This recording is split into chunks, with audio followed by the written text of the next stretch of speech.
চলে গেছিলাম একটা নিমন্ত্রণ বাড়িতে এবং এখানে সবথেকে বেশি যেটা আমার ভালো লেগেছিল সেটা হচ্ছে মেনু কার্ডটা। এই মেনু কার্ডটা জাস্ট একবার দেখো। আর এই জিনিসটাকে কি বলে তোমরা অবশ্যই কমেন্টে জানাও। আর এখানে প্রত্যেকটা ডেকোরেশন একদম পুরোনো দিনের অথেন্টিক বাঙালিয়ানার মতো। আর এই ডেকোরেশন স্টার্টারের ভিডিওটা আমি নেক্সট পার্টে পোস্ট চলো এখন চলে যাই মেইন কোর্সে। ফার্স্টে কাঁসার থালায় এবং কলা পাতার উপরে এলো গোল্ডেন পমফ্রেট ফ্রাই।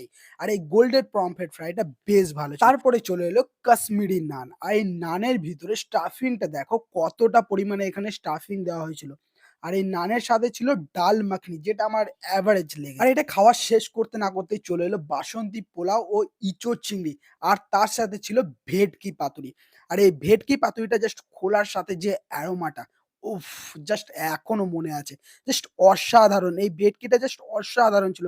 আর তারপরে চলে এলো আমার ফেভারিট মাটন। বাট আজকের মাটনটা আমার অতটাও ভালো লাগেনি। আর তারপর কিন্তু চলে এলো এরকম বাটিতে করে চাটনি, পাঁপড় এবং মিষ্টি। আর তোমরা অবশ্যই কমেন্টে জানাও মেনু কার্ডের ওই জিনিসটা কি ছিল? আমি ততক্ষণে পান খেতে, খেতে সোজা বাইরে আসতে পারি। সবাই সুস্থ থেকো, ভালো থেকো।